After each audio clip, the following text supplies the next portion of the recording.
The consistent circle present this audiobook titled Resilience, Forging the Unbreakable Spirit. Subtitle, A Guide to Harnessing the Power of Self-Development. Narrator, Divine Echo. Introduction, The Seed Within the Stone. Life is not a gentle, predictable river. It is a vast and tumultuous ocean, subject to sudden squalls, crushing waves, and long periods of disorienting calm. In this ocean, we all face storms, moments of profound loss, unexpected failure, searing heartbreak, or the slow, creeping erosion of hope. It is in these depths that we discover what we are truly made of. It is here that we meet the essential, non-negotiable requirement for a life of meaning and growth: resilience. Resilience is often misunderstood. It is not the absence of pain or the ability to simply tough it out with a stiff upper lip. It is not a shield that deflects life's arrows, leaving us unscathed. True resilience is more profound, more beautiful. It is the art of bending without breaking, of absorbing the shock and using its energy to fuel a rebound. It is the power to be deeply wounded and yet choose to heal, to learn, and to grow stronger at the broken places. This book is an exploration of that power. It is a guide to understanding resilience not as a fixed trait you either have or you don't, but as a dynamic, cultivable muscle, a direct expression of the lifelong journey of self-development. To develop the self is to intentionally build the inner architecture that can withstand any storm. It is to transform the seed of your potential, even when it lies crushed beneath the weight of a stone, into a force capable of splitting the stone and reaching toward the sun. Over 7 chapters, we will deconstruct the anatomy of resilience, layer by layer. We will explore the mindsets that anchor us, the lessons hidden in our failures, the boundaries that protect our energy, the connections that hold us up, the adaptability that allows us to flow, and the daily practices that forge our spirit over a lifetime. This is not a promise of a pain-free life. It is an invitation to a meaningful one. It is a handbook for becoming not just a survivor, but a thriver. Let us begin the journey of forging your unbreakable spirit. Chapter 1, The Core of Resilience, Mindset as the Anchor. In the midst of winter, I found there was within me an invincible summer. Albert Camus. The journey of resilience begins not in the external world, but in the internal landscape of our thoughts. Before we can act with strength, we must think with clarity. Before we can rise, we must understand what keeps us standing. The single most important factor in determining how we navigate adversity is our mindset, the fundamental lens through which we interpret challenges, setbacks, and our own potential. It is the difference between being shattered by life's blows and being shaped by them. Imagine 2 sailors caught in the same violent storm. Both vessels are battered by identical winds and waves. One sailor, convinced the storm will sink his ship, abandons the helm, surrenders to panic, and is indeed consumed by the sea. The other, believing in the seaworthiness of his vessel and his own ability to navigate, grips the wheel, adjusts the sails, and rides out the tempest. The storm was the same. The outcomes were determined entirely by what happened inside the minds of the men facing it. This is the power of mindset. It is the invisible hand that guides our destiny through the chaos of circumstance. The architecture of mindset, fixed versus growth. Psychologist Carol Dweck's seminal work on mindset, developed over decades of research at Stanford University, provides the foundational framework for understanding this phenomenon. Her distinction between the fixed mindset and the growth mindset is not merely academic. It is a practical roadmap for building resilience that has been validated in classrooms, corporations, and personal development journeys worldwide. A fixed mindset sees our qualities as carved in stone. Intelligence is static. Talent is innate. Character is immutable. From this perspective, you have a certain amount of ability, and that's that. Your primary goal becomes looking smart at all costs and never appearing stupid. Effort is suspect. If you have to work hard at something, it must mean you're not naturally good at it. Setbacks are devastating because they are not seen as events, but as indictments of your very identity. Consider the student with a fixed mindset who fails an important exam. Her internal monologue might sound something like this: I failed. I'm just not smart enough for this subject. I'm a failure. There's no point in trying again because I don't have what it takes. Notice the progression. A single event failing a test becomes a global judgment on the self. I am a failure. This cognitive fusion, where the self becomes indistinguishable from the setback, is the hallmark of fragility. Every challenge becomes a threat to be avoided, every criticism a wound to be defended against, every obstacle a confirmation of limitation. Life becomes a series of tests to pass or fail, rather than opportunities to grow. In contrast, a growth mindset thrives on challenge. It sees our qualities not as fixed, but as things that can be cultivated through effort, strategy, and help from others. Everyone can change and grow through application and experience. The same student, equipped with a growth mindset, would have a radically different internal dialogue after failing that same exam.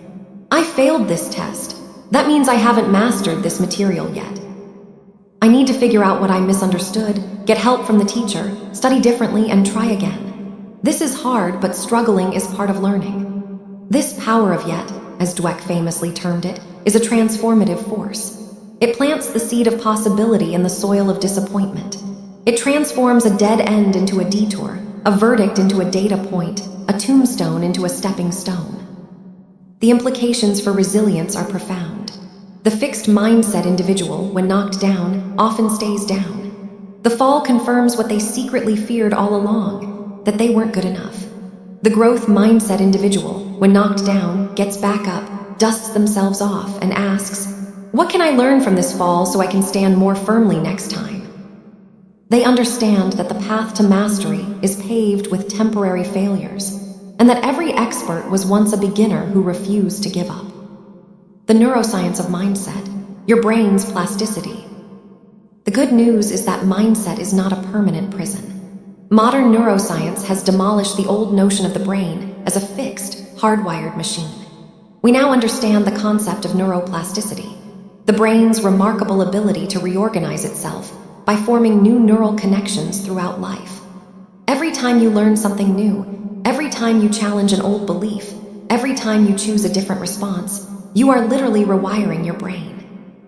When you practice a growth mindset, you strengthen the neural pathways associated with learning, persistence, and optimism. You build what researchers call cognitive reserve, a buffer of mental resilience that protects against stress and adversity. When you default to a fixed mindset, you reinforce the pathways of fear, avoidance, and helplessness. Your brain becomes a well-worn path in the direction of giving up. This is empowering because it means mindset is a choice we make thousands of times a day. It is a muscle we can strengthen through conscious, deliberate practice.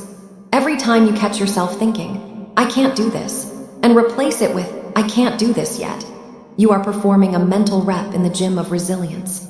Every time you reframe a criticism from an attack to information, you are building your inner strength. The practice of reframing, from victim to victor. Cultivating a resilient mindset is a conscious practice of reframing. Reframing is not about toxic positivity, the insistence that everything is fine when it clearly isn't. It is not about denying pain, grief, or difficulty. Rather, it is about finding a more empowering perspective within the truth of your situation. It is the recognition that while you cannot always control what happens to you, you can always control the meaning you assign to it. When adversity strikes, the resilient mind asks empowering questions, not disempowering ones. Instead of "Why is this always happening to me?" it asks, "What is this situation trying to teach me?" The first question assumes victimhood and permanence. You are a target at whom the universe continually hurls misfortune. The second question assumes agency and temporality. You are a student, and this is a difficult but valuable lesson. Instead of "I can't handle this," the resilient mind whispers, "I can handle this one step at a time." The first statement is a declaration of defeat, a closing of doors. The second is an acknowledgement of the challenge coupled with a commitment to face it incrementally. It breaks the overwhelming into the manageable. Instead of seeing a problem as a permanent state, the resilient mind recognizes it as a temporary, surmountable challenge. This is the difference between "I'm stuck in a dead-end job" and "I'm currently in a job that isn't fulfilling my potential, and I'm exploring options to change that." The first is a static photograph. The second is the first frame of a movie. Viktor Frankl, the Austrian psychiatrist and Holocaust survivor, provided the most powerful testament to this truth in his seminal work, Man's Search for Meaning. Stripped of everything, his family, his possessions, his dignity, even his freedom. Frankl discovered that one thing could not be taken from him: his ability to choose his response to his suffering. He wrote, "Everything can be taken from a man but one thing, the last of the human freedoms, to choose one's attitude in any given set of circumstances, to choose one's own way." In the depths of a concentration camp, Frankl didn't deny the horror of his situation. He reframed his suffering by finding meaning in it, committing to survive, to bear witness, to help others, to understand the human capacity for both cruelty and love. This act of reframing was not just a coping mechanism. It was an act of defiance, a declaration that his spirit would remain free even when his body was enslaved. Anchoring in the storm.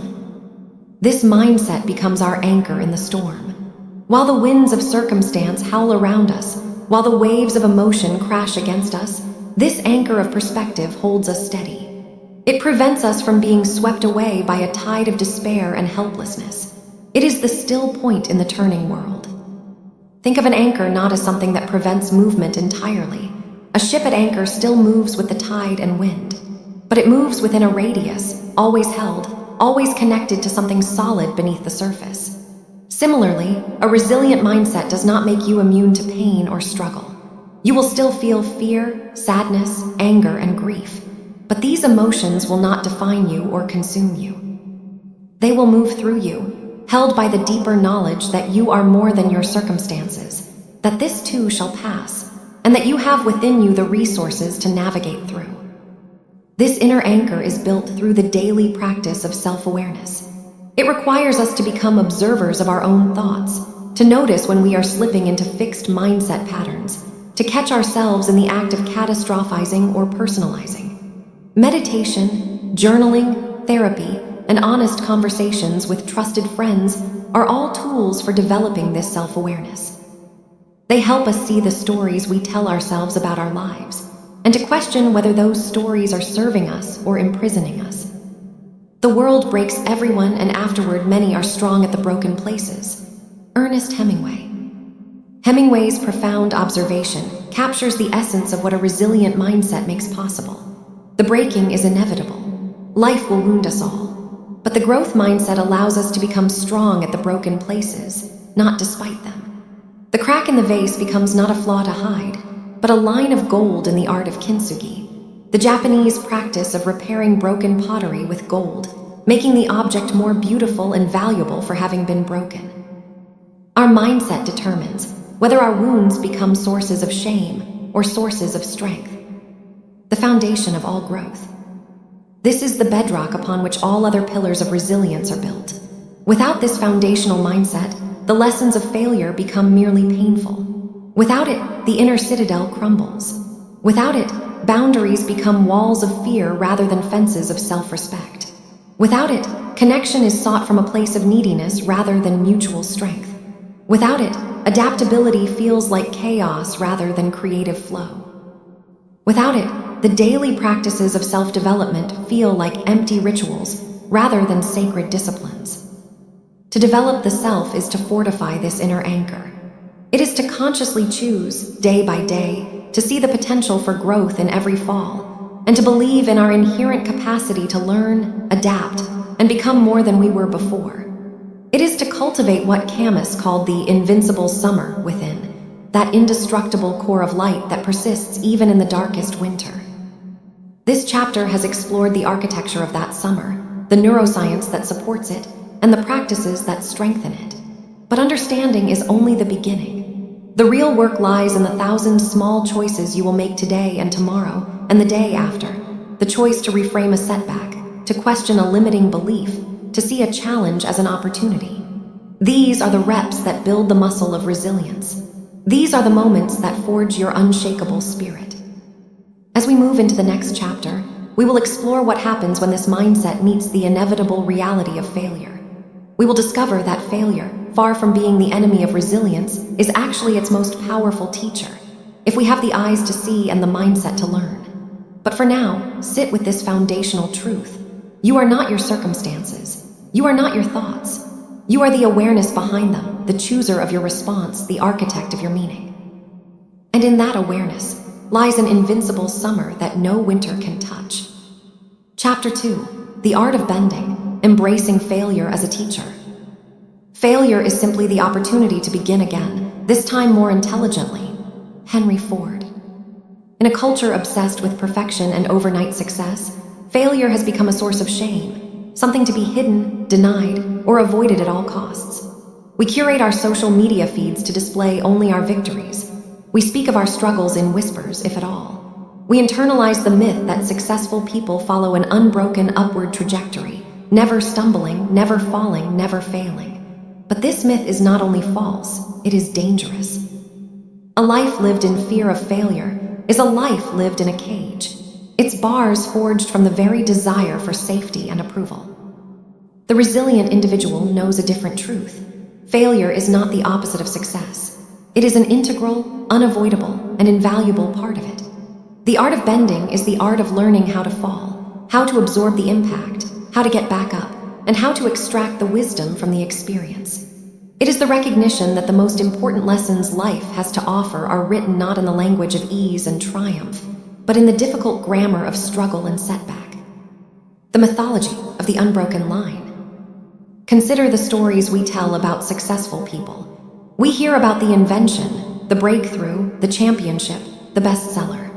We rarely hear about the thousands of failed experiments, the rejected manuscripts, the blown auditions, the businesses that went bankrupt before the one that succeeded.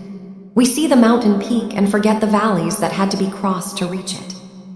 This selective storytelling creates a dangerous illusion. It makes us believe that if we are struggling, if we are failing, if we are falling, we must be on the wrong path. We must not have what it takes. We must be imposters who have somehow fooled ourselves into thinking we could achieve something great. This belief, left unchecked, becomes a self-fulfilling prophecy. We give up just before the breakthrough. We quit because we mistake the necessary pain of growth for the permanent pain of inadequacy. The truth is that every meaningful achievement in human history has been preceded by countless failures. Thomas Edison's 10,000 unsuccessful attempts to create a working light bulb were not wasted years. They were 10,000 data points that progressively narrowed the field of possibilities. Each failure taught him something that brought him closer to success. When asked about his apparent lack of progress, he famously reframed the entire narrative. "I have not failed. I've just found 10,000 ways that won't work." This is not mere wordplay or optimistic spin. It is a fundamentally different relationship with failure, one that sees it not as a verdict but as information, not as a tombstone but as a signpost, not as an ending but as an essential part of the process. Masters of the craft, learning from the practice field. Think of any master craftsman, any virtuoso musician, any elite athlete. Walk into their workshop, their practice room, their training facility. What do you see? Hours of repetition, countless mistakes, failed attempts, imperfect executions. The potter throws 100 vessels to get 10 that are worthy of the kiln. The pianist plays the same passage 1,000 times, each wrong note teaching the fingers where to go. The basketball player shoots 500 free throws a day, each miss providing feedback on form and focus. These masters do not resent their failures, they study them. Each mistake is a conversation with the material, with the instrument, with the body. It reveals a flaw in technique, a gap in understanding, a limit to be pushed. The master says, "Ah, interesting. That didn't work. Why? What can I learn? What needs to adjust?" This curiosity, this openness to feedback, is what separates those who plateau from those who continue to grow. Our greatest glory is not in never falling, but in rising every time we fall. Confucius. Confucius spoke these words over 2,000 years ago, yet they remain revolutionary in a culture that often values the appearance of perfection over the reality of growth. The glory is not in the flawless performance, which in any case is an illusion. The glory is in the rising. It is in the courage to stand up after being knocked down, to try again after failing, to continue the journey after losing the way. This rising is not automatic. It requires a conscious choice, a deliberate act of will. It requires us to override the voice that says, "See, you knew you couldn't do this. You knew you weren't good enough. Just give up and save yourself the humiliation."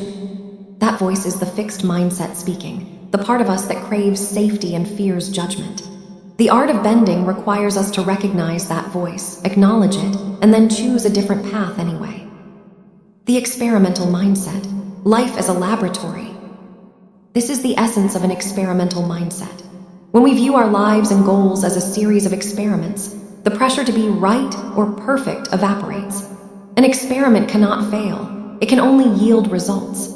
A hypothesis is tested, data is gathered, conclusions are drawn. The scientist whose hypothesis is disproven hasn't failed. They've made a discovery that refines their understanding and guides the next experiment. Imagine approaching your life with this same scientific curiosity. You want to start a business. Instead of thinking, I must succeed or I'm a failure, you think, I'm going to test this business idea. I'll run it for 6 months, gather data, learn what works and what doesn't, and then make an informed decision about the next step. You want to write a novel. Instead of thinking, it has to be a masterpiece or I'm not a real writer, you think, I'm going to write a first draft. It will be imperfect. That's fine. The purpose of the first draft is not to be good, it's to exist. I can fix it later. This shift from performance orientation to learning orientation is transformative. It frees you from the tyranny of outcomes and reconnects you with the process. It allows you to take risks, to try things you might otherwise avoid, to venture outside your comfort zone. Because if there is no failure, only feedback, then every experience becomes valuable. Every attempt, whether it yields the desired result or not, teaches you something. Every closed door reveals a new path. The practice of productive reflection. To embrace failure as a teacher, we must cultivate a practice of productive reflection. After a setback, the natural inclination is to avoid the pain, to distract ourselves, to move on as quickly as possible. We want to forget the failure, not examine it. But this is like having a wise teacher offer to give you feedback and refusing to listen. The pain of the moment, if we can sit with it, contains the seeds of our growth. Instead of wallowing in self-criticism or rushing to numb the discomfort, we can become the curious scientist of our own life.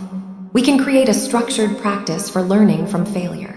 This might involve journaling, talking with a trusted mentor, or simply sitting quietly with a set of questions. What was my intention? Before I can understand what went wrong, I need to be clear about what I was trying to achieve. What was my goal? What was my hypothesis? What did I hope would happen? What actually happened? This is the objective data, not the story I'm telling myself about what happened, but the facts. What actions did I take? What were the results? Who said what? What was the outcome? What was within my control and what wasn't? This question is crucial for preventing both false guilt and victimhood. Some factors were within my control, my preparation, my effort, my choices. Some were not: market conditions, other people's reactions, luck. Separating these helps me take responsibility for what is mine while releasing what is not. What can I learn from the gap between intention and outcome? This is the heart of the reflection. What does the discrepancy between what I wanted and what happened reveal? Does it reveal a skill I need to develop, an assumption I need to question, a strategy I need to change, a value I need to clarify? What one small adjustment can I make for my next attempt? This moves the learning into action. It's not enough to understand. We must apply. What is the smallest, most concrete change I can make based on this learning? How will I do things differently next time? This process transforms failure from a painful wound into a powerful tool. It teaches us humility, the recognition that we don't have all the answers. It teaches us adaptability, the ability to change course based on new information. It teaches us the critical lesson that our identity is separate from our outcomes. We are not our failures, any more than we are our successes. We are the learners, the growers, the ones who fall and rise again. The courage to be imperfect. Perhaps the greatest obstacle to embracing failure is the fear of judgment. We worry about what others will think. We imagine their whispers, their pity, their condemnation. We internalize the cultural message that failure is shameful and must be hidden. But here's the liberating truth. The people whose opinions truly matter, the ones who love you, who believe in you, who want the best for you, will not judge you for your failures. They will admire your courage in trying, your resilience in getting back up, your willingness to be imperfect in the pursuit of growth. And the people who do judge you, They are likely either afraid to try themselves or so invested in the illusion of perfection that their opinions reflect their own limitations, not your worth. Success is not final, failure is not fatal. It is the courage to continue that counts. Winston Churchill. Churchill, who knew something about both success and failure, understood this deeply. His life was a testament to the art of bending, the willingness to keep going through setbacks that would have crushed a lesser spirit. He was not immune to the pain of failure. He felt it deeply.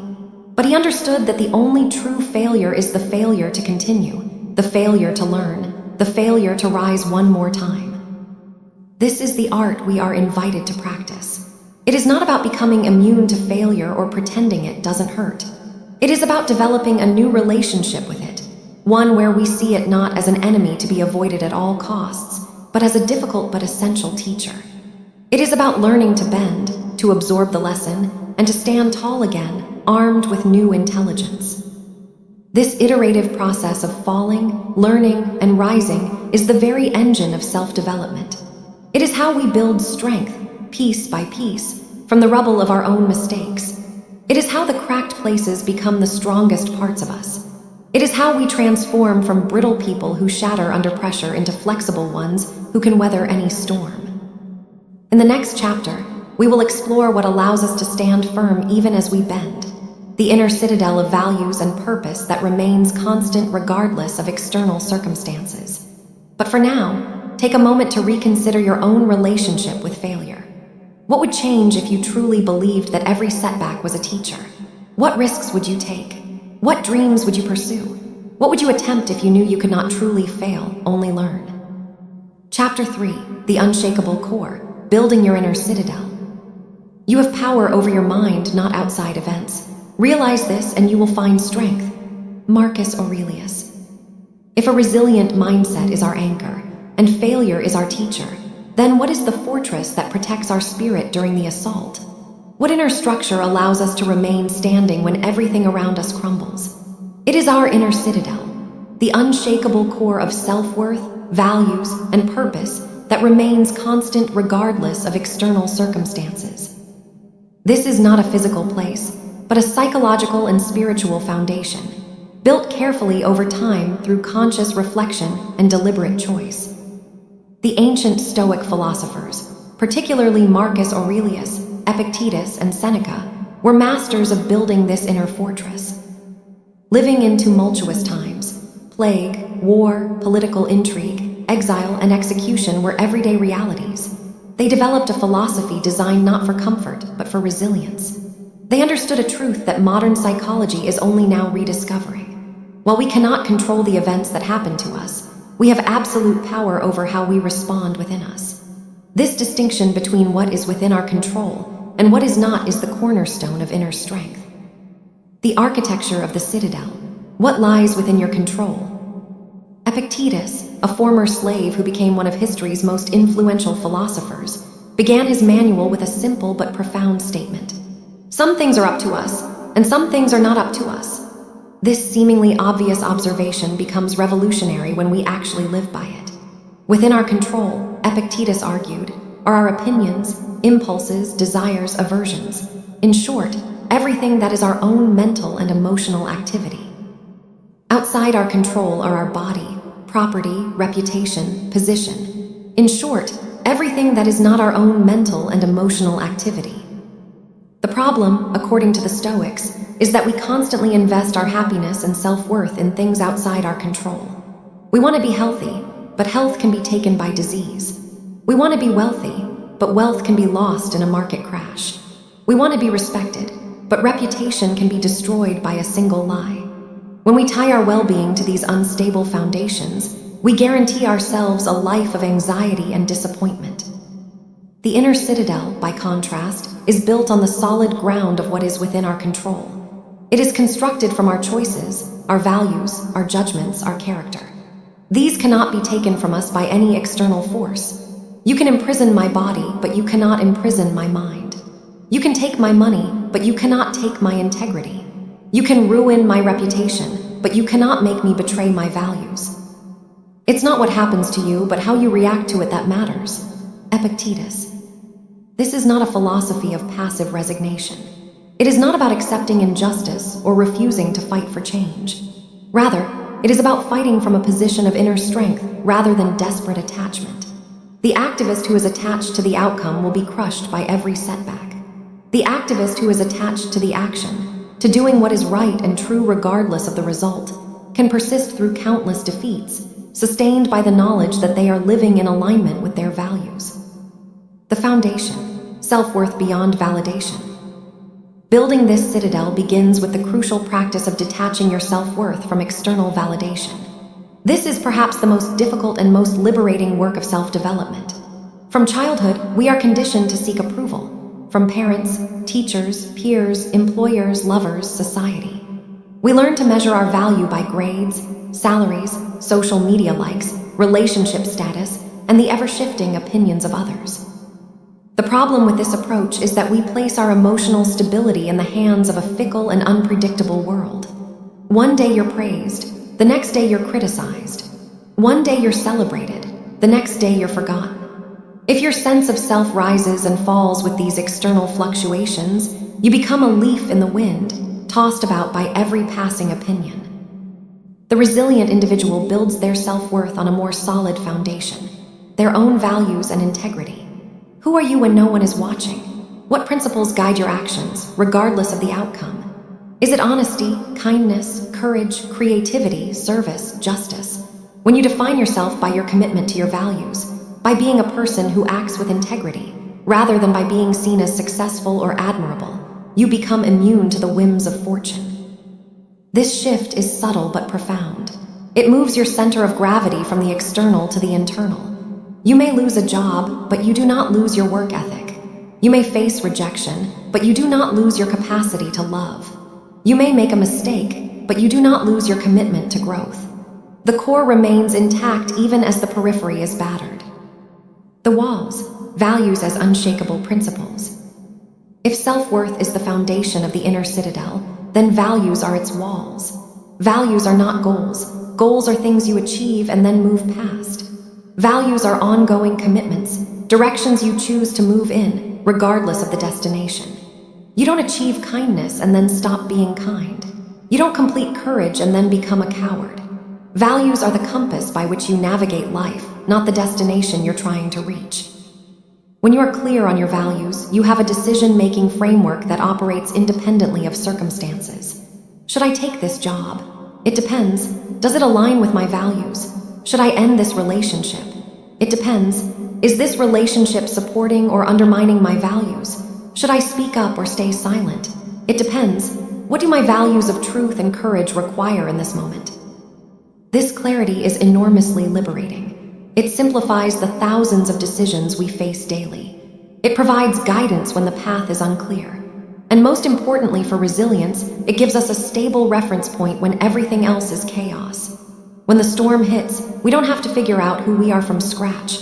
We already know. We have already chosen. We simply have to live in alignment with those choices. He who has a why to live for can bear almost any how. Friedrich Nietzsche.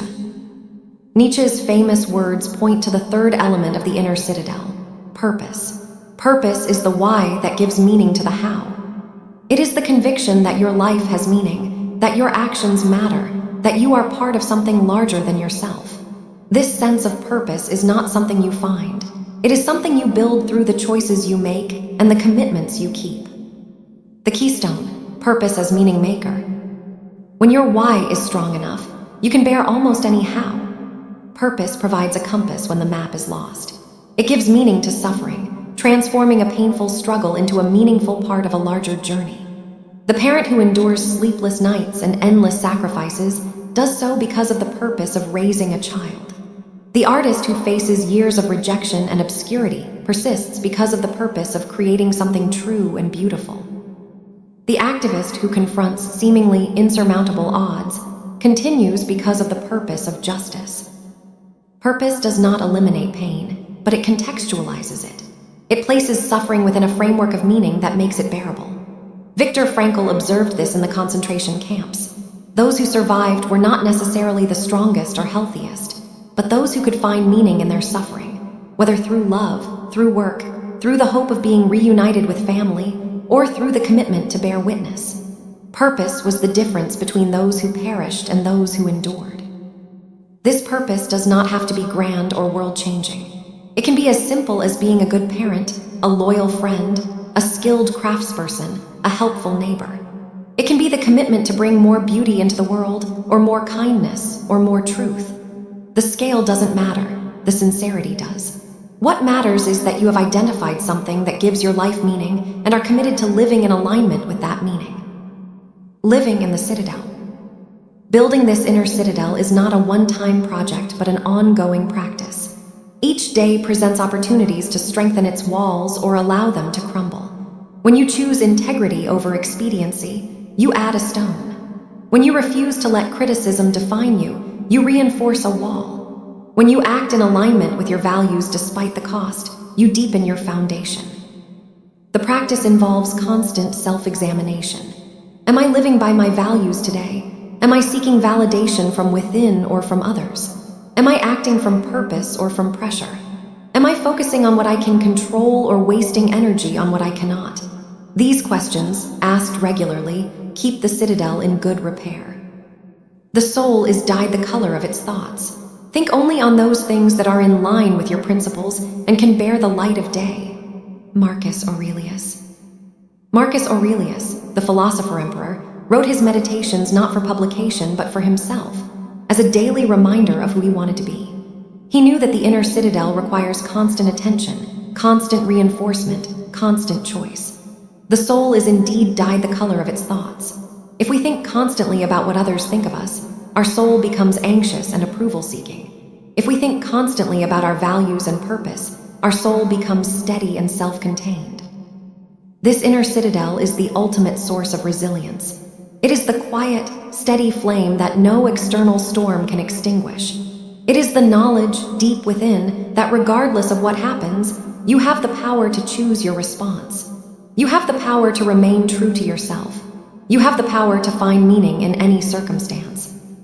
In the next chapter, we will explore how this inner strength must be protected through the practice of boundaries, the art of saying no to what depletes us so we can say yes to what matters.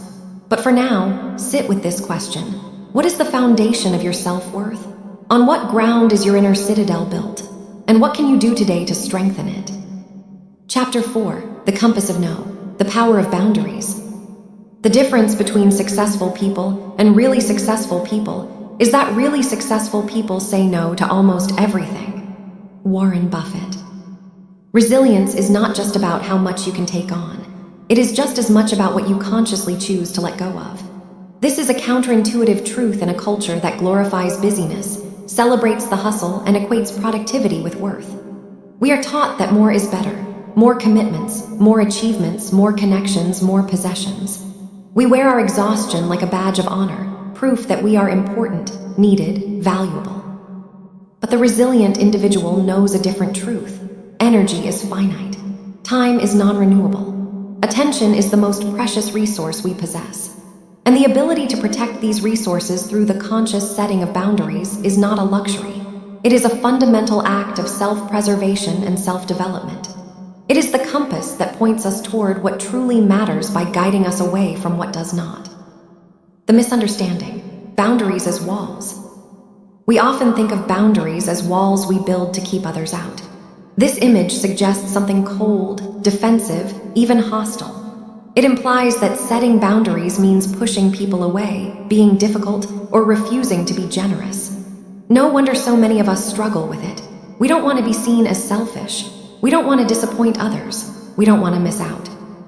But in truth, healthy boundaries are more like permeable membranes or a well-tended garden fence. Their purpose is not to isolate, but to protect the precious, limited resources of our time, energy, and emotional well-being so that we can flourish. A garden without a fence is not a garden for long. It is trampled by animals, choked by weeds, depleted by whatever wanders through. A garden with a fence, properly maintained, becomes a place of abundance and beauty, not just for the gardener, but for all who are invited in. Similarly, boundaries define where we end and another begins. They clarify what is our responsibility and what belongs to others. They protect our inner citadel from being overrun by the demands, dramas, and dysfunctions of the world. Without them, we risk being consumed, leaving our own inner garden neglected and choked with the weeds of others' expectations. You teach people how to treat you by what you allow, what you stop, and what you reinforce. Tony Gaskins. This is a crucial insight. Boundaries are not just about protecting ourselves. They are about teaching others how to relate to us. Every time we say yes when we mean no, we train people to ignore our limits. Every time we allow disrespect, we train people that disrespect is acceptable. Every time we sacrifice our well-being for others' convenience, we train people that our well-being doesn't matter. Conversely, when we set clear, compassionate boundaries, we train people to respect us. We communicate that our time is valuable, our energy is precious, and our needs matter. This is not selfishness, it is clarity. It is the foundation of healthy relationships, built on mutual respect rather than resentful obligation. The economics of energy. Think of your energy as a vital, non-renewable resource for that day. Every morning, you wake up with a certain reserve. Every decision, every interaction, every task draws from that reserve. Some activities replenish it: rest, connection with loved ones, meaningful work, time in nature. Others deplete it: draining conversations, meaningless obligations, tasks that violate your values, time spent with people who leave you exhausted. Every time you say yes to something, a task, a request, an invitation, a worry, a commitment, you are investing a portion of that energy. If you say yes to everything, you spread yourself so thin that you become depleted, resentful, and ineffective. You have no energy left for your own growth, your own healing, your own priorities. You become a hollow vessel, poured out for others with nothing left for yourself. This is not sustainable. More importantly, it is not kind to yourself or to others. When you are depleted, you show up as a diminished version of yourself. You have less patience, less creativity, less wisdom, less love to offer. The people who matter most get the scraps of your exhausted self, while the demands that should have been refused receive what little energy remains. Half of the troubles of this life can be traced to saying yes too quickly and not saying no soon enough. Josh Billings. How many commitments have you made that you immediately regretted? How many obligations have you accepted out of guilt or pressure, only to resent them later? How many times have you said yes to something small and unimportant, leaving yourself with nothing for something large and meaningful? These are the troubles Billings speaks of: the accumulated weight of unguarded boundaries, the exhaustion of a life lived in reaction rather than intention. The bigger yes, the secret to empowered no. This brings us to the most important insight about boundary setting. A no to someone or something external is always, at its core, a yes to something internal and more important. The power of no comes from the clarity of your yes. When you know what truly matters to you, your values, your priorities, your purpose, saying no becomes not a deprivation but a declaration. Saying no to an exhausting social engagement is a yes to rest and self-care. Saying no to a project that doesn't align with your values is a yes to your integrity. Saying no to a draining relationship dynamic is a yes to your own peace of mind. Saying no to distractions is a yes to focus. Saying no to others' expectations is a yes to your own authentic path. This reframing transforms boundary setting from a painful act of denial into a joyful act of affirmation. You are not closing doors, you are opening the right ones. You are not pushing people away, you are making space for the relationships that truly matter. You are not being selfish, you are being a good steward of the life you've been given. You have to decide what your highest priorities are and have the courage, pleasantly, smilingly, unapologetically, to say no to other things. And the way you do that is by having a bigger yes burning inside. Stephen Covey. Covey captures the essence of empowered boundary setting. The courage to say no comes from the clarity of your yes. When you have a bigger yes burning inside, a purpose, a vision, a commitment that truly matters to you, the smaller requests and demands lose their power. You can say no pleasantly, smilingly, unapologetically, not because you are rude or difficult, but because you are clear. You know what you're saying yes to, and that yes is more important than any no you have to utter. The practice, setting boundaries with compassion. Setting boundaries is a skill that must be practiced and refined. It requires self-awareness to know what you need, courage to communicate it, and compassion to do so without guilt or aggression. Here are some principles for healthy boundary setting. Know your limits. Before you can communicate your boundaries, you must know what they are. What drains you? What energizes you? How much alone time do you need? How many commitments can you handle? What behaviors are unacceptable? What values are non-negotiable? This self-knowledge is the foundation of all boundary setting.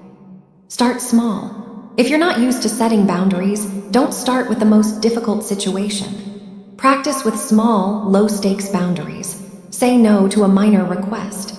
Decline an invitation you don't really want to accept.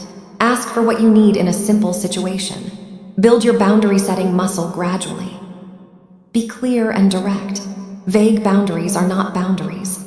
I'm not sure if I can make it is not a no, it's an invitation for negotiation. I won't be able to attend is a boundary. You don't need to over-explain or justify. A simple, clear statement is enough.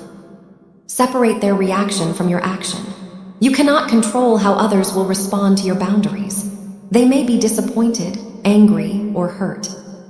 Their reaction is theirs to manage, not yours to fix. Your responsibility is to communicate your needs clearly and compassionately. Their response is their own. Expect pushback. People who are used to you having no boundaries may resist when you start setting them. This is normal. Stay calm, stay clear, stay compassionate. Over time, they will adjust, and if they don't, that tells you something important about the relationship. The liberation of limits. Paradoxically, boundaries create freedom. When you know your limits and protect them, you are free to pour yourself fully into what matters. You are free from the resentment that comes from overcommitment. You are free from the exhaustion of people-pleasing. You are free from the anxiety of constantly trying to meet everyone's expectations. This liberation is essential for resilience. The resilient individual conserves energy for the battles that truly matter. They do not waste their resources on every demand, every request, every distraction. They know that their energy is precious, their time is limited, and their life is theirs to live, not to be consumed by the expectations of others. Learning to wield the compass of no with clarity and compassion is a profound act of self-development. It protects our inner citadel, preserves our energy for growth, and ensures that we have the strength not just to endure, but to actively and joyfully build the life we want. It is the practice of choosing, moment by moment, what we will say yes to, and finding that the most powerful word in our vocabulary is often the shortest one. In the next chapter, we will explore the other side of this equation, the roots that hold us, the power of connection and community. Because resilience is not built in isolation. It requires both the strength to stand alone and the wisdom to reach out. The compass of no points us inward. The roots of connection anchor us in something larger than ourselves. Chapter 5, The Roots That Hold, The Strength of Connection. A person is a person through other persons. Desmond Tutu, Ubuntu. The image of resilience is often a solitary one. The lone tree standing firm against the wind, the rugged individualist who needs no one, the hero who bears their burden in isolation. This image pervades our culture, from the cowboy of American mythology to the self-made entrepreneur of modern lore. It suggests that true strength means standing alone, that needing others is a weakness, that dependence is a failure of character. But if we look closer at that lone tree, we see a different truth. Its strength does not come from its isolation, but from its connection. Beneath the soil, its roots are intertwined with an entire ecosystem, sharing nutrients, communicating threats, and anchoring each other against the wind. Its trunk and branches provide shelter for countless creatures. Its leaves, when they fall, enrich the earth for future growth. Its resilience is not a solitary achievement, but a product of community. Human resilience is no different. The myth of the self-sufficient individual who overcomes everything alone is not only false, it is dangerous. It isolates us in our suffering, convinces us to hide our struggles, and deprives us of the very support we need to heal and grow. True, lasting resilience is forged in the crucible of connection. It is nurtured by the roots we put down into a community of support. The biology of belonging. We are not designed to be alone. Our evolutionary history has wired us for connection. For millions of years, survival depended on being part of a tribe. Isolation meant death, from predators, from starvation, from exposure. Our brains developed sophisticated systems for reading others, forming bonds, and maintaining relationships because those relationships were essential for survival. This biological inheritance remains active today. When we are connected to others, our bodies produce oxytocin, the bonding hormone, which reduces stress, lowers blood pressure, and promotes healing. When we are isolated, our stress hormones rise, our immune systems weaken, and our risk for virtually every disease increases. Connection is not just emotionally comforting, it is biologically essential. Research on resilience consistently identifies social support as one of the most significant factors distinguishing those who thrive after adversity from those who are crushed by it. The Harvard study of adult development, which has followed participants for nearly a century, found that the quality of our relationships is the single best predictor of happiness, health, and longevity. Not cholesterol levels, not exercise habits, not income. The warmth and reliability of our connections with others. We can't be brave without fear, and we can't be strong without vulnerability, and we can't be connected without risking a broken heart. Brené Brown. This is the paradox at the heart of connection. To build the roots that hold us, we must first be willing to be vulnerable. We must risk rejection to ask for help. We must risk misunderstanding to share our true feelings. We must allow others to see us not just when we are strong, but when we are weak, scared, and falling apart. This vulnerability is not a weakness. It is the ultimate act of courage and the very soil in which deep connection grows. The roots of support. These roots of connection take many forms. They are not limited to family or romantic partners, though those can be powerful. They include the full ecosystem of relationships that sustain us through life's storms. Family, whether biological or chosen, forms the deepest roots. These are the people who knew us before we knew ourselves, who have seen us at our worst and love us anyway, who show up not because they're asked, but because they're family. They are the ones who remind us of who we are when we forget, who hold our history when we lose our way, who provide the unconditional acceptance that allows us to be fully ourselves. True friends are the roots that grow alongside ours, intertwined in mutual support. These are the people who sit with us in our pain without needing to fix it, who celebrate our victories as if they were their own, who tell us the truth even when it's hard to hear. They are the ones we can call at 3 a.m., the ones who show up with soup when we're sick, the ones who know our stories and hold them sacred. Mentors and guides are the roots that reach deeper than ours, drawing wisdom from places we have not yet been. These are the people who have walked the path before us and can offer perspective when we're lost. They see our potential even when we can't, challenge us to grow when we'd rather stay comfortable, and provide the steadying influence of experience when we're navigating unfamiliar territory. Colleagues and peers are the roots that run alongside us, sharing the same soil, facing the same conditions. They understand our daily struggles in a way others can't. They remind us we're not alone in our professional challenges, celebrate our work victories, and provide the camaraderie that makes difficult work bearable. Community, whether geographic, spiritual, or interest-based, provides the broader ecosystem in which all these roots exist. It offers belonging to something larger than ourselves, connection to shared values and purposes, and the comfort of being part of a whole. In community, we find not just individual support but collective meaning. The practice of reaching out. The challenge is that when we need connection most, when we're struggling, hurting, or afraid, our natural inclination is often to withdraw. We hide our pain. We pretend we're fine.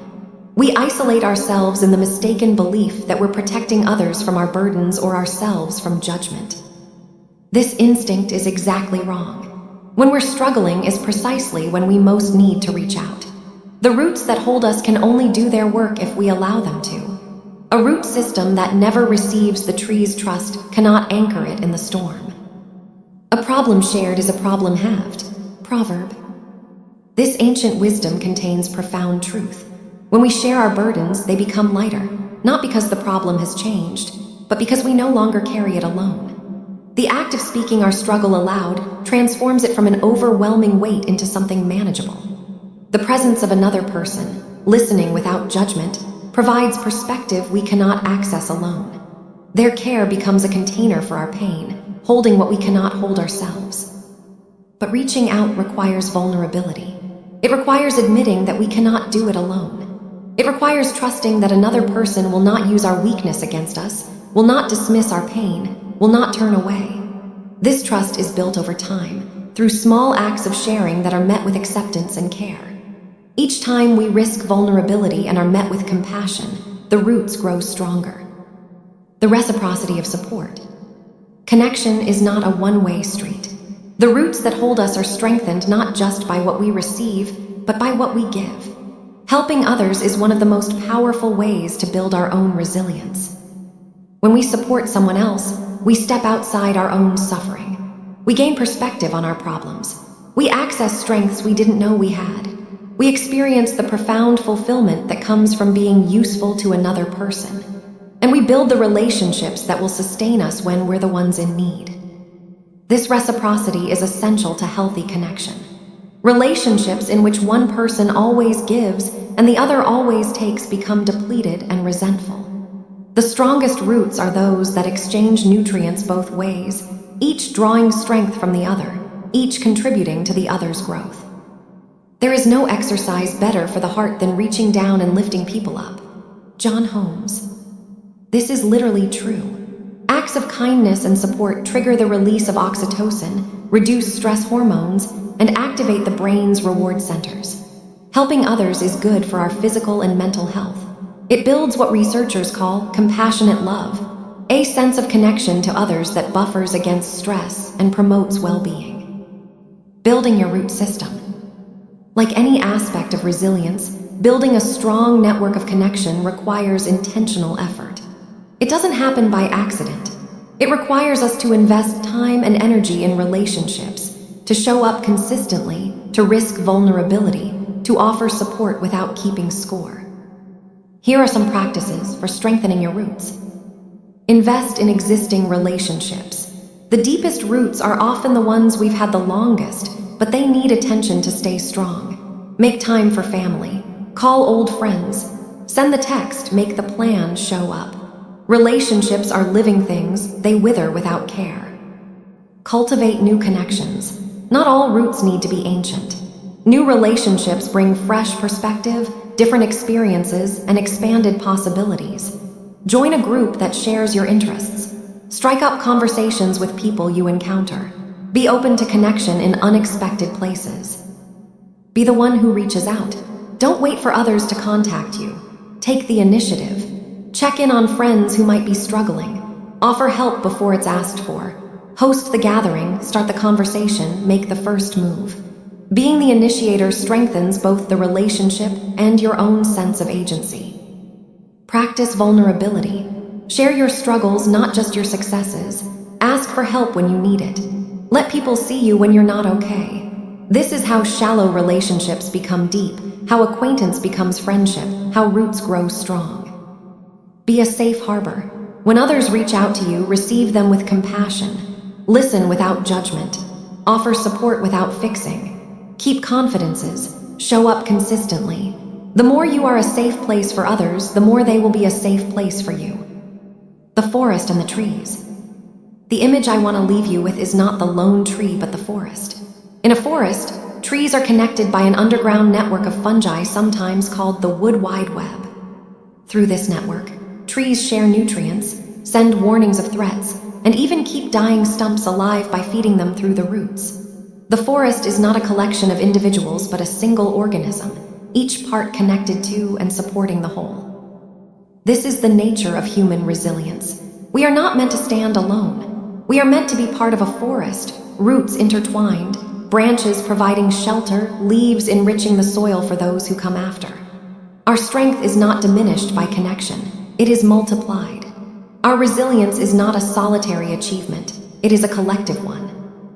In the next chapter, we will explore another dimension of this collective strength, adaptability and reinvention. Because even as our roots hold us, we must be willing to bend, to grow in new directions. to become something we have not been before. The forest that survives is not the one with the strongest individual trees, but the one whose interconnected roots allow all to adapt and thrive together. Chapter 6. The Flow of Water, Adaptability and Reinvention. It is not the strongest of the species that survives, nor the most intelligent that survives. It is the one that is the most adaptable to change, often attributed to Charles Darwin. Resilience is not about rigidity. It is not about building a structure so stiff and unbending that it shatters under the first significant pressure. This is a common misunderstanding, that being resilient means being tough, unyielding, immovable. But consider what happens to the mighty oak in a hurricane. Its strength becomes its liability. Unable to bend, it snaps. True resilience, especially over the long arc of a life, is more akin to water. Water is soft, yielding, and seemingly powerless. It has no fixed shape, no rigid structure, no permanent form. Yet it can wear down the hardest rock over time. It can flow around any obstacle, find a path through the smallest crack, or rise and completely transform its shape to fit any container. It can be mist, stream, river, ocean, ice, or vapor, and still be essentially itself. This is the power of adaptability and reinvention. Life is not a straight line from point A to point B. It is a winding river, full of unexpected rapids, impassable waterfalls, hidden underground passages, and even periods where it seems to disappear entirely before emerging again in a new place. The person who clings to a fixed plan, a fixed identity, or a fixed view of how life should be will find themselves perpetually frustrated, broken against the rocks of reality.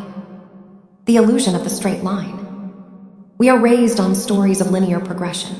Work hard in school, get a good job, meet the right person, buy a house, raise a family, retire comfortably. This narrative suggests that life follows a predictable path, and that deviation from this path represents failure. It creates the expectation that we should have our lives figured out by a certain age, that our identities should be stable and settled, that change is something that happens to us rather than something we embrace. But life rarely follows this script. Careers end unexpectedly. Relationships dissolve. Health fails. Dreams die. New dreams are born. We discover passions we never knew we had. We outgrow identities that once fit perfectly. The straight line is an illusion. The reality is a meandering path with countless twists, turns, and detours. The resilient individual understands this. They do not cling to the illusion of control or the fantasy of a predetermined path. Instead, they embrace life as a dynamic journey of continuous learning and growth. They understand that the person they were 5 years ago may not be equipped to handle the challenges of today, and that's not just okay, it's essential. Personal development is a process of becoming, and becoming requires shedding old skins. The measure of intelligence is the ability to change. Albert Einstein. Einstein, whose theories fundamentally changed our understanding of the universe, understood that intelligence is not about accumulating fixed knowledge, but about the capacity to adapt, to see things differently, to let go of old paradigms when they no longer serve. This applies not just to scientific thinking, but to living itself. The most intelligent response to a changing world is not to dig in deeper, but to flow with it. When the path is blocked. When the path forward is blocked, the adaptable mind does not stop. It does not beat against the obstacle until it is exhausted. It does not declare the journey over and sit down in despair. Instead, it pauses, assesses, and asks a new set of questions. Instead of how do I break through this wall, it asks, is there a way around this wall? Instead of why is this happening to me, it asks, what can I learn from its presence? Instead of this shouldn't be happening, it asks, given that this is happening, what's my best path forward? Instead of I have to achieve my goal exactly as I planned, it asks, does this obstacle mean I need to change my goal entirely or just my route to it? This shift in questioning is profound. It moves from a mindset of resistance and victimhood to one of acceptance and agency. It acknowledges reality without surrendering to it. It accepts the obstacle while maintaining commitment to the journey. Life is a series of natural and spontaneous changes. Don't resist them. That only creates sorrow. Let reality be reality. Let things flow naturally forward in whatever way they like. Lao Tzu. The ancient wisdom of Taoism captures this beautifully. Resistance to change creates suffering. Flowing with change creates peace. This does not mean passive acceptance of everything that happens. It means working with reality rather than against it, finding the path of least resistance through difficulty, and recognizing that our power lies not in controlling circumstances, but in adapting to them. The art of the pivot. Sometimes adaptation requires a pivot, a change in strategy while maintaining the same ultimate goal. The entrepreneur whose initial business model fails doesn't abandon the dream of entrepreneurship. They pivot to a new model based on what they've learned. The writer whose first novel is rejected by every publisher doesn't stop writing. They pivot to a different approach, a different genre, or a different path to publication. The pivot keeps the destination while changing the route. A pivot requires humility, the recognition that our initial approach may have been wrong. It requires learning, the ability to extract wisdom from failure and apply it to the next attempt. It requires creativity, the capacity to imagine new possibilities when old ones close. And it requires courage, the willingness to try again even after being knocked back. The pivot is not a sign of weakness, but of wisdom. It acknowledges that the path to any meaningful goal is rarely straight, that detours are not delays but essential parts of the journey, and that the ability to change course is more valuable than the ability to stay on a failing path. The deeper reinvention. Sometimes adaptation requires more than a pivot. It requires reinvention, a deeper transformation of identity, values, or purpose. The athlete whose career is ended by injury doesn't just pivot to a different sport. They reinvent their entire sense of self, finding new meaning and purpose beyond the identity that defined them. The executive who is laid off after decades with the same company doesn't just look for a new job. They reinvent their relationship to work, perhaps discovering passions and purposes that were buried under years of corporate life. Reinvention is terrifying because it asks us to let go of who we have been. It requires us to enter a period of not knowing, when our old identity is gone and our new one has not yet formed. This liminal space, the space between, is uncomfortable. We want to rush through it, to grab onto any new identity that offers stability. But the space between is also where growth happens. It is where we discover that we are more than any single role, more than any single identity, more than any single chapter of our lives. What the caterpillar calls the end of the world, the master calls a butterfly. Richard Bach. This is the promise of reinvention. What feels like death, the end of a career, a relationship, a way of life, is often the necessary prelude to transformation. The caterpillar does not become a butterfly by adding wings to its existing form. It dissolves completely, becoming a kind of organic soup from which something entirely new emerges. The process is messy, uncomfortable, and uncertain, but the result is flight. The practice of adaptability. Adaptability, like all aspects of resilience, can be cultivated. It requires us to develop certain habits of mind and heart. Cultivate curiosity. The adaptable person approaches change with curiosity rather than fear. What can this teach me? What possibilities might this open? What might I become through this? Curiosity transforms threat into invitation. Practice detachment. The more attached we are to specific outcomes, the harder change becomes. Practice holding your goals lightly, committed to the direction but flexible about the destination. Detachment is not indifference, it is freedom. Develop multiple identities. Don't put all your sense of self in one basket. If you are only a parent, what happens when your children leave? If you are only a professional, what happens when your career ends? Cultivate multiple sources of identity and meaning so that change in one area doesn't devastate your entire sense of self. Stay in learning mode. The moment you think you've figured it out is the moment you become rigid. Maintain a beginner's mind. Stay open to new information, new perspectives, new possibilities. The world is always changing. The learner is always ready. Embrace uncertainty. Certainty is a feeling, not a fact.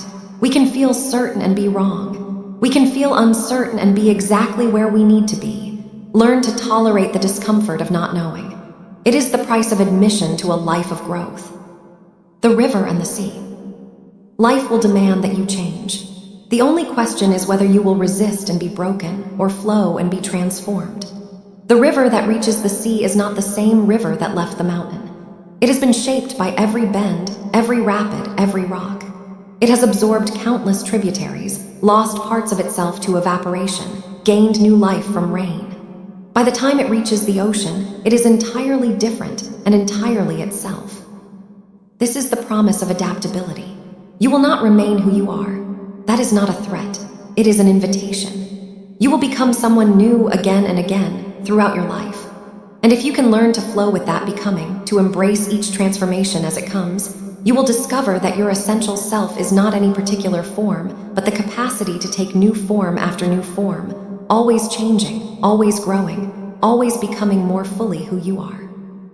In the final chapter, we will explore how all these elements of resilience come together in the daily practices that forge our spirit over a lifetime.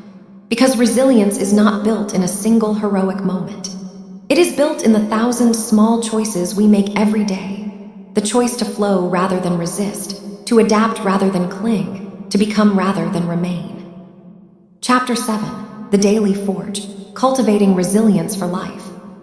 We are what we repeatedly do.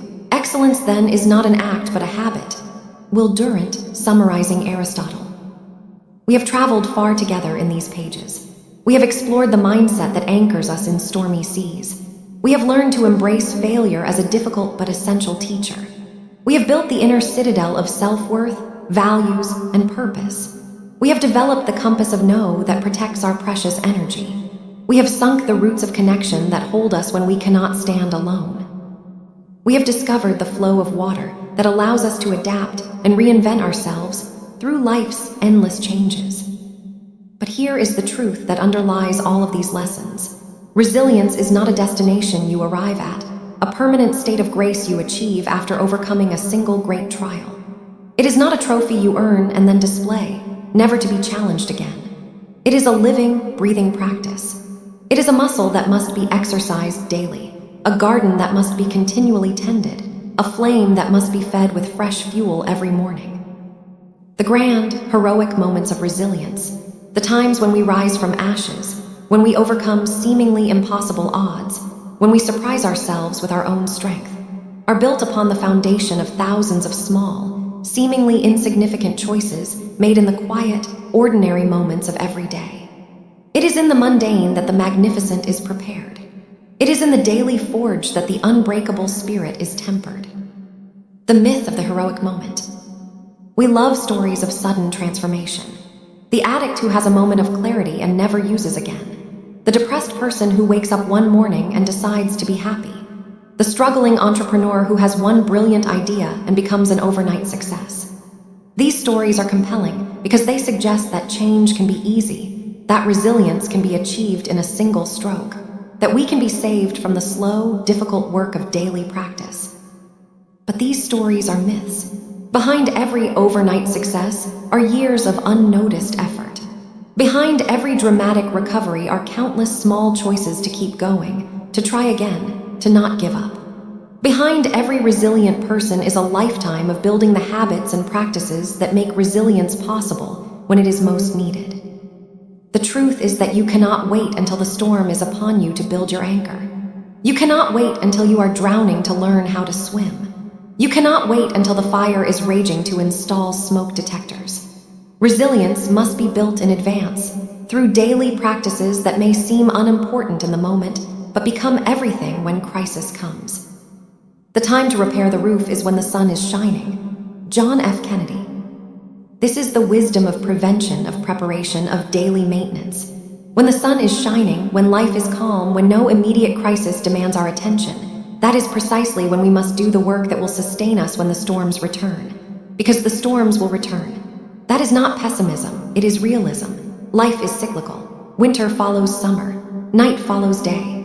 Crisis follows calm. The question is not whether the storm will come, but whether you will be ready when it does. The architecture of daily practice. What does this daily forge look like? What are the practices that, over time, temper our spirit and make resilience our default way of being? They are not complicated or exotic. They are simple, ordinary, accessible to anyone. Their power lies not in their novelty, but in their consistency. The practice of mindfulness and meditation. The first practice is the cultivation of present moment awareness. Just a few minutes a day of sitting quietly, observing your breath, noticing your thoughts without judgment. This simple practice strengthens your ability to pause between stimulus and response. It builds the mental space that allows you to choose a resilient response instead of being hijacked by a reactive one. When you practice mindfulness, you are training your attention muscle. You are learning to notice when your mind is spiraling into catastrophic thinking, when your emotions are being triggered, when you are about to react in ways you will regret. In that moment of noticing, you create a choice. And that choice, between reaction and response, between panic and presence, between despair and hope, is the fundamental building block of resilience. Neuroscience confirms what ancient wisdom has always known. Regular meditation changes the brain. It strengthens the prefrontal cortex, the seat of executive function and self-regulation. It shrinks the amygdala, the brain's fear center. It increases gray matter in areas associated with learning, memory, and emotional regulation. Each meditation session is like a workout for the brain, building the neural architecture of resilience. You should sit in meditation for 20 minutes every day. Unless you're too busy, then you should sit for an hour. Old Zen saying. This humorous saying contains profound truth. The busier we are, the more we need the centering practice of mindfulness. The more chaotic our external world becomes, the more we need the internal anchor of presence. Meditation is not a luxury to be squeezed in when we have time. It is a necessity, especially when we feel we have no time at all. The practice of daily reflection. The second practice is the habit of daily reflection. Perhaps it's a simple journaling practice at the end of each day. Perhaps it's a few minutes of quiet contemplation before sleep. Perhaps it's a weekly review of lessons learned and growth experienced. Whatever form it takes, this practice of turning experience into learning is essential for resilience. At the end of each day, ask yourself, what went well? What was challenging? What did I learn? How did I respond to difficulties? What would I do differently next time? These questions transform the raw data of daily experience into usable wisdom. They ensure that we are not just living through our days, but learning from them. This practice also helps us maintain perspective. When we reflect regularly, we can see patterns that would otherwise escape us. We notice that certain situations consistently trigger us. We recognize that we are making progress in areas where we once struggled. We identify the practices that support our well-being and the habits that undermine it. Reflection turns the blur of daily life into a clear picture that we can learn from and act upon. An unexamined life is not worth living. Socrates understood that without reflection, we are merely reacting, merely surviving, merely going through the motions. The examined life, the life of regular reflection and learning, is the only life worthy of our human potential. It is the life that grows wiser with each passing year, that extracts meaning from suffering, that builds resilience from experience. The practice of physical self-care. The third practice is the seemingly mundane but absolutely essential care of the body. Exercise, sleep, nutrition. These are not separate from mental and emotional resilience. They are their biological substrate. A tired, depleted body cannot house a resilient spirit. A body starved of movement and nourishment cannot support a mind capable of clear thinking and emotional regulation. When we exercise regularly, we are not just building physical strength. We are releasing endorphins that elevate mood, reducing stress hormones that undermine well-being, and building the stamina needed to endure prolonged challenges. When we prioritize sleep, we are not just resting. We are consolidating memories, processing emotions, and restoring the brain's capacity for executive function. When we nourish our bodies with healthy food, we are providing the raw materials for neurotransmitter production, hormonal balance, and cellular repair. This is the practice of respecting your boundaries on a physical level. It is the recognition that your body is not a machine to be driven relentlessly, but a living system that requires care and maintenance. The resilient person knows that neglecting the body is not a sign of dedication, but a recipe for burnout. They prioritize physical self-care not because they are selfish, but because they understand that they cannot pour from an empty vessel. Take care of your body. It's the only place you have to live. Jim Rohn. This simple statement captures the essential truth. Your body is not just a vehicle for carrying your head from place to place. It is the foundation of your entire experience. When it is neglected, everything suffers. When it is cared for, everything is possible. The practice of connection. The fourth practice is the intentional cultivation of relationships. This means making time for family, even when you're busy. It means calling friends, even when you have nothing specific to say. It means showing up for others, even when you're tired. It means being present, even when it's easier to scroll through your phone. These daily acts of connection are the water that nourishes the roots of your support system. A weekly call to a loved one, a coffee with a friend, an act of kindness for a stranger, a moment of genuine presence with your partner or child. These are not distractions from the important work of life. They are the important work of life. They are the practices that ensure, when the storm comes, you will not face it alone. Connection also means being willing to ask for help. This is perhaps the hardest practice of all, especially for those who pride themselves on independence. But asking for help is not a sign of weakness. It is a sign of wisdom. It acknowledges that we are human, that we have limits, that we need others. It creates the vulnerability through which deep connection grows. No man is an island entire of itself. Every man is a piece of the continent, a part of the main. John Donne. Donne's famous words remind us that isolation is an illusion. We are all connected, all part of something larger than ourselves. The daily practice of connection is simply the recognition and cultivation of that truth. It is the choice to live as part of the continent rather than pretending to be an island. The practice of learning. The fifth practice is the commitment to continuous learning. This means reading books, taking courses, seeking feedback, trying new things, making mistakes, and trying again. It means maintaining a beginner's mind, even in areas where you have expertise. It means staying curious about the world and about yourself. When you commit to lifelong learning, you are building the neural plasticity that underlies adaptability. You are creating the cognitive flexibility that allows you to pivot when circumstances change. You are developing the humility that recognizes there is always more to know. And you are cultivating the growth mindset that sees every challenge as an opportunity to learn. This practice also protects against the rigidity that comes with age and experience. The more we know, the more we risk becoming closed to new information that contradicts our knowledge. Daily learning, especially learning that challenges our assumptions, keeps us open, flexible, and adaptable. Live as if you were to die tomorrow. Learn as if you were to live forever. Mahatma Gandhi. This balance between the urgency of mortality and the eternity of learning captures the essence of the resilient life. We live fully in each moment because time is short, but we learn continuously because growth has no end. The two commitments together create a life of depth, meaning, and constant becoming. The grace of imperfection. Here is the most important truth about these daily practices. You will not do them perfectly.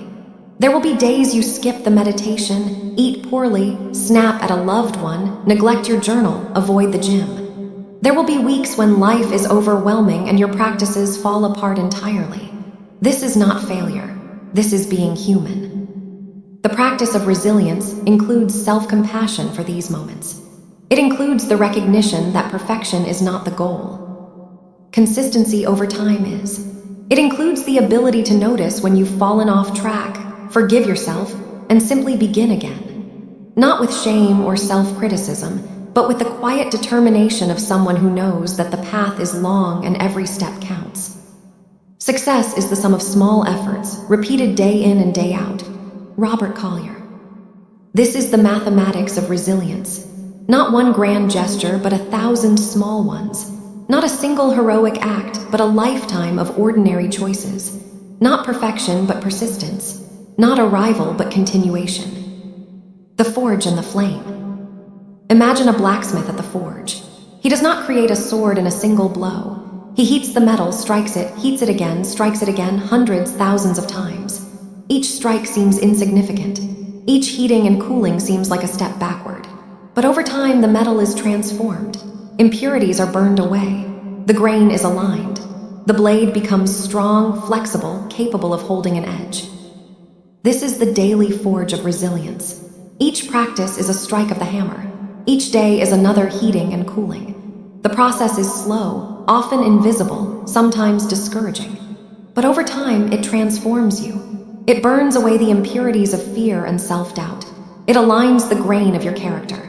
It tempers your spirit until you become capable of holding an edge against any challenge life presents. Life's greatest storms are not a matter of if, but when. By engaging in this daily process of self-development, by deliberately and consciously forging your mindset, learning from failure, building your inner citadel, setting boundaries, nurturing connections, practicing adaptability, and committing to daily growth, you prepare yourself not just to survive those storms, but to be sculpted by them into something stronger, wiser, and more fully alive. You forge the unbreakable spirit that can face any dawn, no matter how dark the night before. You become not just a survivor, but a thriver. Not just someone who endures, but someone who grows through every challenge. Not just a person with resilience, but a person who is resilience in every thought, every action, every moment of every day. The forge is waiting. The hammer is in your hand. The fire is burning. What will you create?